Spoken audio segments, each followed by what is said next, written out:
everyone, welcome back to my channel. Today I'm going to be talking the game Last of Us Part 2. This is a game that is very much anticipated and it is hopefully coming out sooner rather than later.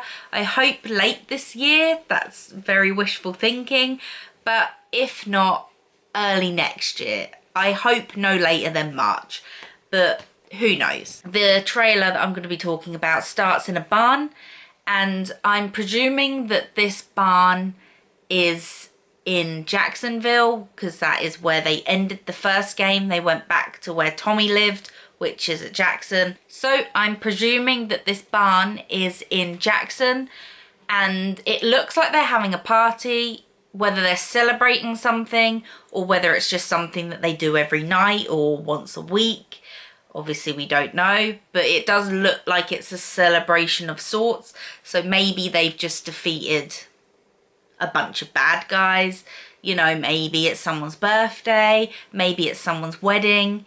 You know, who knows? Because by the looks of it, Jacksonville has got even bigger than what it was when we first saw it.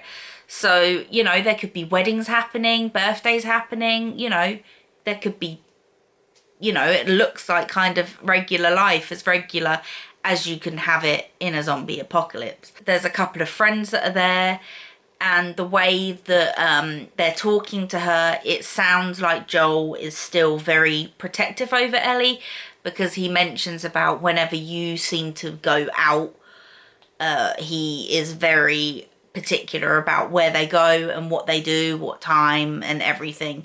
So obviously he's very concerned and worried about the fact that Ellie is going out, but any other time he's not bothered. In this trailer we also do see some gameplay. So it cuts to Ellie cutting a man's throat, and then we get to see gameplay. So the gameplay looks, well, the graphics first off look amazing. They are in the woods and it looks like there's a bunch of people that are trying to hunt Ellie down, and they're using a lot of whistling as they're traveling through the woods, which looks to me like they're using that to communicate with each other. Ellie then stumbles across a bunch of people hanging someone, and they're asking like, where are the others, and interrogating them, and then they end up killing the person who they're hanging. That also happened in one of the other previous trailers where they hung a young lady and they were asking her questions, and then I believe it was her sister, then came and rescued her.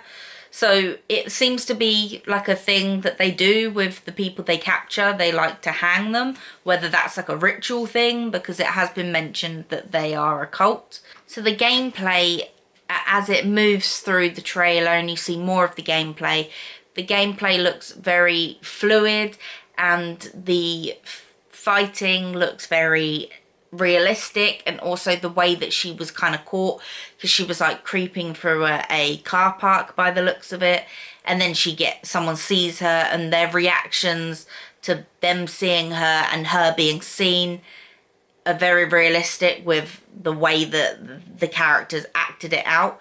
And then also the fighting, like I said, looks very realistic also. And her running away, throwing bottles, I really liked just the fluidness of the game. The way that she runs, jumps over things, just the movement, just everything looks more realistic. And there's a part where she goes into this long grass to hide from all the people chasing her, and she goes under a car, which I think is really cool, because normally when I'm like trying to hide from something in a game, you always want to, you know, like get under something, but not always does the game allow you to. So that's obviously something that you couldn't do in the first game. You can go under the cars now. Whether you can go under all cars and hide, or if it's just certain cars that you can go under and hide, but I really liked that idea. And then when she was under there, the enemies are then looking under the cars, and then you can hear her, like, her breathing really heavily. She then gets her gun ready, and she then waits for someone to basically come down and find her, and then shoots them, which I thought was really clever. And it definitely, with the fact that she was like under a car waiting, and you knew that someone was going to catch her at some point, and with all the heavy breathing, it did, you know, grab the suspense of the scene. And then she gets dragged out because obviously they hear the gunshot, they know exactly where she is.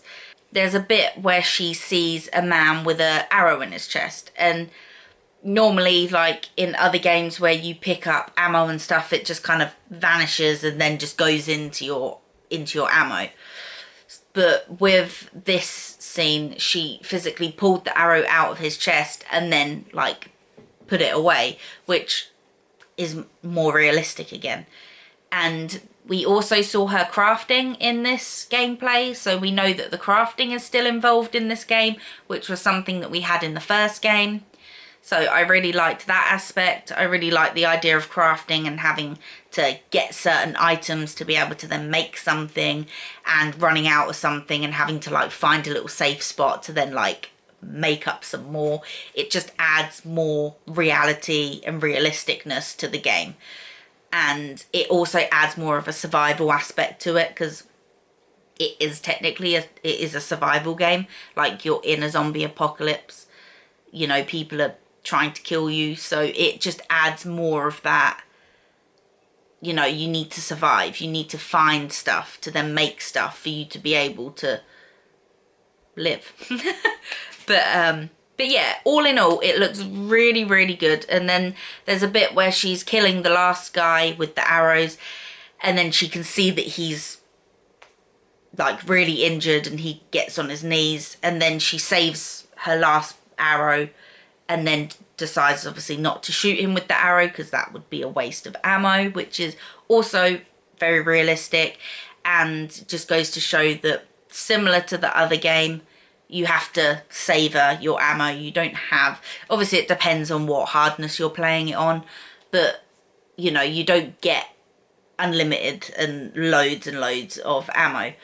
So she savours the last arrow, goes over to him, gets a machete out, and then, you know, tries to cut his head off, but doesn't quite make it all the way.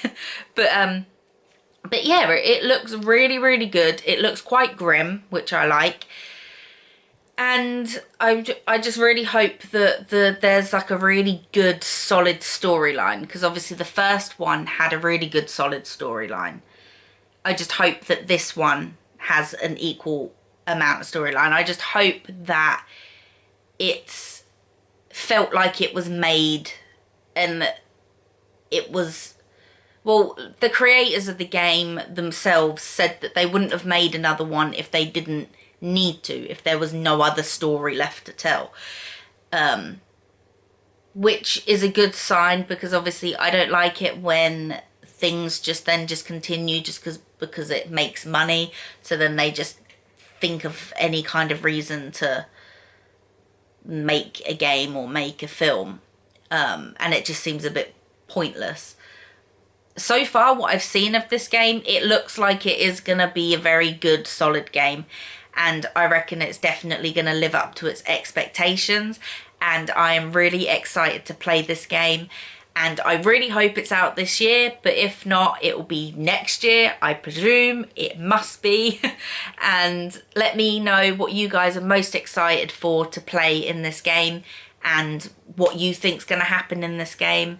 And please like and subscribe this video. Thank you.